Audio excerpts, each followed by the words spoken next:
Hello friends, my self doctor अंतरिक्ष Gupta.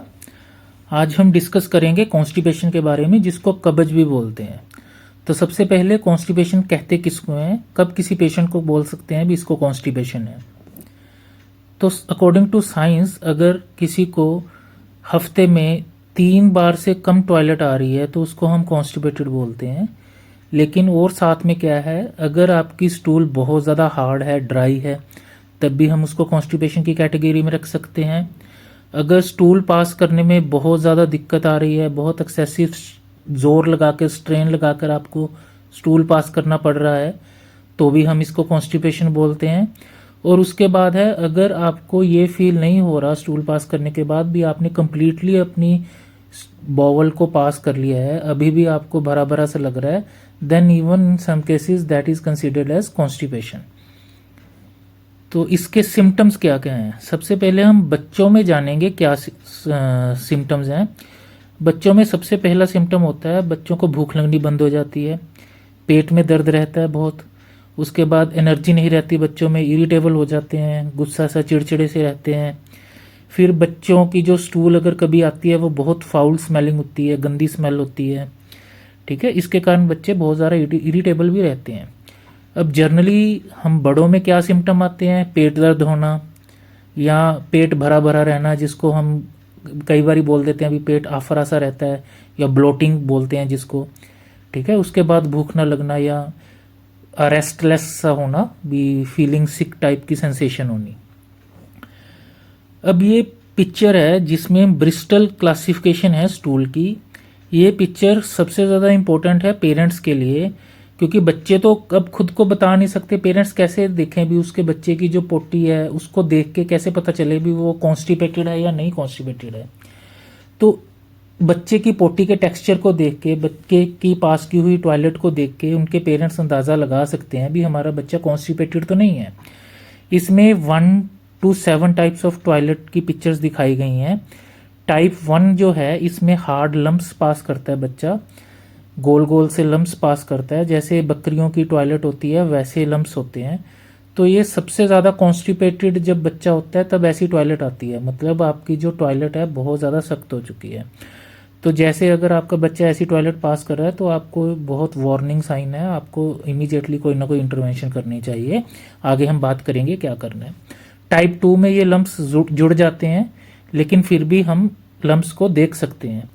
Type 3 में है, ये लम्प्स जुड़ के एक सॉसेज टाइप शेप बना लेता है, लेकिन उस पर क्रैक्स वगैरह होते हैं अभी भी टॉयलेट पे, तो वो कॉन्स्टिपेटेड ही होती है। टाइप 4 जो नॉर्मल टॉयलेट होती है वो सॉसेज शेप टॉयलेट होती है, स्मूथ। टाइप 5, 6, 7 वो डायरिया की तरफ चली जाती है। इसके बाद है कारण क्या क्या है कॉन्स्टिपेशन के। कॉन्स्टिपेशन का सबसे मेन कारण लाइफस्टाइल होता है। इसमें है हम एनफ फूड नहीं खाते जिसमें फाइबर हो, ऐसा फूड नहीं खाते हैं जो फाइबर रिच हो, सोल्यूबल फाइबर या इनसोल्यूबल फाइबर हो। खास करके फ्रूट्स या वेजिटेबल्स, या आजकल जो मोटा अनाज आता है, या जो चावल का हस्क होता है उसमें हो, तो ऐसी चीज़ें कम खानी शुरू कर दी हैं लोगों ने, इसके कारण कॉन्स्टिपेशन ज़्यादा हो रही है। उसके बाद है चेंजिंग लाइफस्टाइल में ईटिंग हैबिट्स हैं, जो फास्ट फूड खा रहे हैं, हाई फैट फूड खा रहे हैं। जब ज़्यादा फैट वाला भोजन खाते हैं तब हमारी टॉयलेट पास कम होती है, उसकी मूवमेंट्स कम होती हैं, जो पेरिस्टालसिस मूवमेंट है टॉयलेट पास करने के लिए वो कम हो जाती हैं। उसके बाद है, जैसे कई बारी हम अपनी स्टूल पास करने की अर्ज को कंट्रोल कर लेते हैं। मान लो हमने लेट हो रहे हैं, ऑफिस जा रहे हैं, या बच्चों में जैसे स्कूल जाने में दिक्कत हो रही है, टाइम ज़्यादा हो गया, तो ऐसी जो चीज़ें हैं हमको धीरे धीरे कॉन्स्टिपेशन की तरफ ले जाती हैं। इसके बाद है lack of exercise, sedentary lifestyle हो गया आजकल लोगों का। तो जब एक्सरसाइज नहीं करते हैं तो हमारी बॉवल मूवमेंट्स ज़्यादा नहीं रहती, जिसके कारण हमें कॉन्स्टिपेशन आती है। यही चीज़ हमें जो स्पाइनल कॉर्ड के पेशेंट्स हैं, या जो भी पेशेंट्स हैं स्पाइनल कॉर्ड इंजरी के या किसी भी तरह की डिसीज़ के पेशेंट्स हैं जो ज़्यादा बेड रिडन रहते हैं, उनमें भी कॉन्स्टिपेशन देखने को मिल जाती है इसी कारण के कारण। इसके बाद सबसे इम्पोर्टेंट फैक्टर है, अगर हम ज़्यादा पानी ना पिएं, अगर ज़्यादा पानी नहीं पीते तो बॉडी वो पानी को टॉयलेट में से सोक करने की कोशिश करती है, जिसके कारण टॉयलेट हार्ड हो जाता है, तो उसके बाद ये पास नहीं होता जल्दी जल्दी। फिर इसके बाद कुछ प्रॉब्लम्स है, जैसे साइकेट्रिक प्रॉब्लम्स है, डिप्रेशन हो गया, कोई और साइकेट्रिक ट्रोमेटिकल प्रॉब्लम्स हो गई, कोई स्ट्रेस हो गया जिसमें कॉन्स्टिपेशन देखी जा सकती है। आगे और कारण है प्रेगनेंसी। प्रेगनेंसी में क्या है, जो फीटस होता है जब पेट बाहर निकलने लगता है और फीटस ग्रो करता है, खास करके लास्ट ट्राइमेस्टर में, तो वो हमारी आंतड़ों पर प्रेशर डालता है जिसके कारण कॉन्स्टिपेशन रहनी शुरू हो जाती है। इसके बाद कुछ बीमारियां हैं जिनमें कॉन्स्टिपेशन देखी जा सकती है, जैसे कि हाइपोथायराइडिज्म बहुत कॉमन है। हाइपोथायराइडिज्म पे मैंने एक वीडियो भी डाल रखी है, आप अगर उसके बारे में जानना चाहें तो मैं आई बटन में लिंक छोड़ दूंगा, आप उसको चेक कर सकते हैं। इसके बाद है irritable bowel syndrome. Spinal cord injuries का पेशेंट जो मैंने आपको बोला ही, अगर एनल फिशर हो जाए, जैसे कट लग जाता है जो टॉयलेट का एरिया है उसके अराउंड, जिसमें ब्लीडिंग भी आती है कभी कभी, तो टॉयलेट जाते हुए दर्द होता है, इसके कारण भी कॉन्स्टिपेशन हो सकती है। इसके बाद है कुछ सप्लीमेंट्स लेते हैं हम। वो सप्लीमेंट्स कौन कौन से हैं जो कॉन्स्टिपेशन करते हैं? आयरन की टैबलेट्स या कैल्शियम की टैबलेट्स ज़्यादा लेने से, या एल्युमिनियम रिच एंटासिड लेने से। उसके बाद जो ओपियाइड्स का नशा करते हैं या ओपियाइड्स पेन किलर ज़्यादा खाते हैं, ट्रेमाडोल वगैरह हो गया, तो इनके कारण कॉन्स्टिपेशन हो जाती है। एंटी डिप्रेशन मेडिसिन भी कॉन्स्टिपेशन करती हैं। इसके बाद कुछ रेयर कंडीशंस हैं, जैसे बॉवल कैंसर हो गया, मस्कुलर डिस्ट्रोफी हो गई, मल्टीपल स्क्लीरोसिस हो गई, पार्किंसंस डिसीज हो गई। इन बीमारियों में भी कॉन्स्टिपेशन देखने को मिलता है। अब है रीज़न, बच्चों में खास करके जो इन जनरल हमें कॉन्स्टिपेशन देखने को मिलती है, उसका कारण क्या है? छोटे बच्चों में, जैसे 1-2 साल के बच्चे हो गए, इसमें है हम बच्चे की फीड को प्रॉपरली मैनेज नहीं करते। बच्चे को एक्सेसिवली अगर आप दूध दे जाओगे, एक्सेसिवली मिल्क दोगे, तो उसको कॉन्स्टिपेशन हो सकती है। इसके 2 कारण है, एक तो उसको फाइबर नहीं मिल रहा, दूसरी बात है कई बच्चों में दूध के कारण इंटॉलरेंस होती है, लैक्टोस इंटॉलरेंस होती है। तो जो डायरी प्रोडक्ट्स होते हैं, जिसमें डेयरी प्रोडक्ट्स में हो गया दूध हो गया, दही हो गया, या डेयरी की प्रोडक्ट्स जो मिठाइयाँ वगैरह बनी हुई हैं, आइसक्रीम है, क्रीम्स वगैरह हैं, ये ज़्यादा खाते हैं जो बच्चे, उनमें भी कॉन्स्टिपेशन देखने को मिलती है। दूसरी बात है बच्चों की प्रॉपरली टॉयलेट ट्रेनिंग नहीं हुई होती, उनको ये नहीं बोला होता अभी 10 मिनट आपने बैठना ही बैठना है टॉयलेट पे, ठीक है। या हम बच्चों को ज़्यादा स्ट्रेस दे देते हैं जब टॉयलेट करता है, अभी पास क्यों नहीं कर रहा, टॉयलेट पास क्यों नहीं कर रहा। बच्चे को कंफर्टेबली अकेला टाइम देना चाहिए 10-15 मिनट, ताकि वो टॉयलेट आराम से पास कर सके।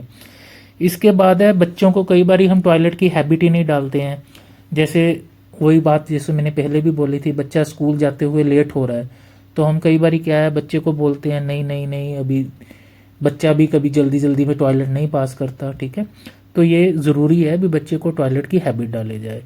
उसके बाद है अगर पेट में कभी कीड़े हों बच्चों के, जैसे वर्म इन्फेस्टेशन होती है, उसमें भी कॉन्स्टिपेशन देखने को मिल सकती है। एक जब हम फार्मूला फीड शुरू करते हैं, फार्मूला फीड अच्छी तरह से बनाना चाहिए एज पर इंस्ट्रक्शन। अगर हम फार्मूला फीड गलत तरीके से डाइल्यूट करके बनाते हैं तो उससे कॉन्स्टिपेशन हो सकती है।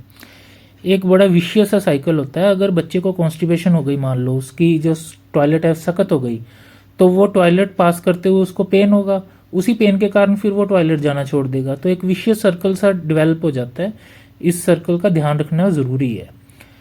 कुछ रेयर कंडीशंस हैं जो बाय बर्थ होती है, जैसे हिरस्प्रिंग डिसीज है, एनोरेक्टल मालफॉर्मेशंस हैं, इसके लिए डॉक्टर को कंसर्न भी करना चाहिए।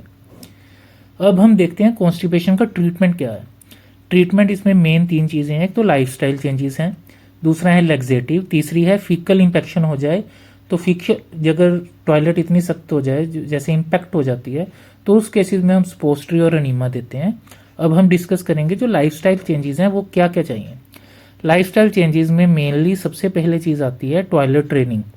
टॉयलेट ट्रेनिंग कैसे करनी है? टॉयलेट ट्रेनिंग में है आपकी पोजीशन सही होनी चाहिए टॉयलेट करते वक्त। अगर तो आप इंडियन टॉयलेट यूज़ कर रहे हैं देन इट इज़ गुड। अगर आप वेस्टर्न टॉयलेट यूज़ कर रहे हैं तो अपने पैरों के नीचे एक स्टूल रखिए ताकि आपकी टांगें मुड़ें, अपनी पीठ को सीधा रखिए, अपने पेट को रिलैक्स रखिए। ये एक करेक्ट पोजीशन होती है टॉयलेट पास करने के लिए। और कम से कम 10 से 15 मिनट आप टॉयलेट में बैठें ताकि आपकी टॉयलेट आराम से पास हो और प्रॉपरली पास हो। दूसरी चीज़ है आप अपने पेट पे मालिश भी कर सकते हैं, मसाज भी कर सकते हैं। ये मसाज जो करनी होती है, ये मसाज हमने राइट हैंड साइड से शुरू होके ऊपर की तरफ जाके फिर लेफ्ट हैंड साइड तक करनी होती है। ये मसाज करने से हमारी बोवल मूवमेंट्स इंक्रीज होती हैं। इसके बाद है डाइट, कौन कौन सी, जैसे हाई फाइबर डाइट हम बोलते देते हैं, वो कौन कौन सी हाई फाइबर डाइट है। सबसे पहले तो मोटा अनाज खाना शुरू कीजिए। उसके बाद है बेरीज, जितनी भी तरह की बेरीज होती हैं उसमें बहुत ज़्यादा फाइबर होता है। वेजिटेबल्स, जो फ्रूट्स खाते हैं आप, वो छिलकों समेत खाना शुरू कीजिए। जैसे आप एप्पल खाते हैं, एप्पल को छिलके के समेत खाइए। ऑरेंजेस खाते हैं तो ऑरेंज का जूस पीने से ज़्यादा अच्छा है ऑरेंज को आप ऐसे ही प्रॉपरली खाइए। इसके बाद हाई फाइबर फ्रूट्स कौन कौन से हैं, सीड्स हो गए, नट्स हो गए, ये पिक्चर में जो दिखाए गए हैं। इनमें सबसे ज़्यादा हाई फाइबर फूड है बीन्स, जो भी जैसे राजमा हो गई, रूंगी हो गई, ब्लैक आइड बीन्स हो गई। ये बीन्स में बहुत ज़्यादा सोल्यूबल एंड इनसोल्यूबल फाइबर होता है। साइंटिफिकली भी इन बीन्स में पर ग्राम फाइबर क्वांटिटी सबसे ज़्यादा होती है। उसके बाद है शकरकंदी। शकरकंदी आजकल सर्दियों के मौसम में बहुत ज़्यादा अवेलेबल है, तो कोशिश कीजिए अच्छी तरह से साफ़ करके इसको छिलके के समेत खाइए। फिर उसके बाद है मकई या पॉपकॉर्न्स। फिर फ्रूट्स एंड वेजिटेबल्स आपको बताया ही है। फिर उसके बाद है जो नट्स हैं, जैसे ड्राई फ्रूट्स है, चिया सीड्स हैं, पम्पकिन सीड्स हैं, ये चीज़ें भी कंज्यूम करने से कॉन्स्टिपेशन में काफ़ी हेल्प मिलती है। इसके बाद है लाइफस्टाइल मॉडिफिकेशंस में पानी। पानी हमने बहुत डिसेंट क्वांटिटी में पीना है, कम से कम दिन में 10 से 12 गिलास आप ज़रूर पिएं, ताकि आपकी बॉडी आपकी स्टूल में से वाटर को रिटेंशन करना छोड़े और आपकी स्टूल सॉफ्ट रहे और उसको पास करने में आपको आसानी हो। ये लाइफस्टाइल मॉडिफिकेशंस इसमें दिखाई हैं भी, जैसे 18 से 30 ग्राम फाइबर लेना है, ठीक है। डायरी प्रोडक्ट्स थोड़े से कम कर लीजिए, मीट है या प्रोसेस्ड फूड है उसको कम कीजिए, अपना पानी ज़्यादा पीजिए, एक्सरसाइज बहुत ज़्यादा ज़रूरी है।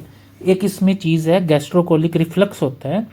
इसमें क्या चीज़ है, अगर आप मान लीजिए अपने आप को ये आदत भी डाल सकते हैं टॉयलेट ट्रेनिंग में भी आप सुबह की जैसे गरम गरम चाय पीजिए और 5-10 मिनट एक्सरसाइज करने के बाद टॉयलेट बैठिए। उससे क्या है, पेरिस्टालसिस मूवमेंट एक्टिवेट होती हैं और स्टूल पास करने में ईजी रहता है। अगर चाय नहीं पीनी तो 1 गिलास गर्म पानी पी सकते हैं, उससे टॉयलेट करने में कई बारी हेल्प करते हैं। तो इसको हम टॉयलेट ट्रेनिंग में इंक्लूड करते हैं, ठीक है। उसके बाद मैंने आपको जैसे बताया प्रॉपर पोजीशन होनी चाहिए सीटिंग की टॉयलेट पे, तो वो कैसी होनी चाहिए वो पिक्चर में दिखाई गई है। ऐसी पोजीशन में आपको टॉयलेट प्रॉपरली करनी चाहिए। इसके बाद हैं कुछ लेग्जेटिव्स हैं जो हम यूज़ करते हैं। लेग्जेटिव्स हैं, ये 4 तरह के लेग्जेटिव्स होते हैं। सबसे पहले तो होते हैं बल्क फॉर्मिंग लेग्जेटिव्स, जो स्टूल के वेट को इंक्रीज करते हैं। इसमें ईसोफेगोल का हस्क आ गया, मिथाइल सेलुलोस हो गया, ये 2-3 दिन लगा देते हैं अपना असर करने को। उसके बाद हैं ऑस्मोटिक लेग्जेटिव्स। ऑस्मोटिक लेग्जेटिव्स क्या करते हैं, जो बॉडी का वाटर होता है उसको खींच के आपके स्टूल में भेज देते हैं और उस आपके स्टूल को सॉफ्ट कर देते हैं। जैसे लैक्टुलोस वगैरह हो गया, ठीक है, पॉलीएथिलीन ग्लाइकोल हो गया, पेगलेक सोल्यूशन वगैरह बोलते हैं जिसको, ये भी असर करने में 2-3 दिन लगा देते हैं। इसके बाद है स्टिमुलेंट लेग्जेटिव्स। स्टिमुलेंट लेग्जेटिव्स क्या होते हैं, ये आपकी जो इंटेस्टाइन की जो पेरिस्टालसिस मूवमेंट है उसको इंक्रीज करते हैं और आपकी स्टूल को बाहर की तरफ पुश करते हैं। इसमें हो गया बिस्कोडाइल हो गया, सोडियम पिकोसल्फेट हो गया, ये सबसे ज़्यादा जल्दी असर करते हैं, 6 से 12 घंटे में ये अपना असर दिखा देते हैं।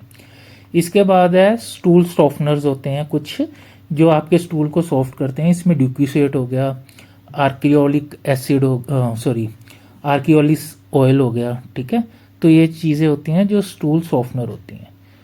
तो आप अपना ध्यान रखिए, पानी अच्छे से पीजिए, एक्सरसाइज कीजिए, हाई फाइबर डाइट खाइए ताकि आपको कॉन्स्टिपेशन कम से कम हो।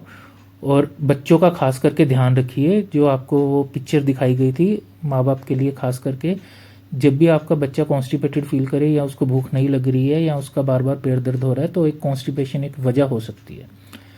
ऐसी मोर इन्फॉर्मेटिव वीडियोस के लिए आप मेरे चैनल को सब्सक्राइब कीजिए, इस वीडियो को लाइक कीजिए, शेयर कीजिए ताकि लोग अपना और अच्छी तरह से ध्यान रख सकें। Thank you.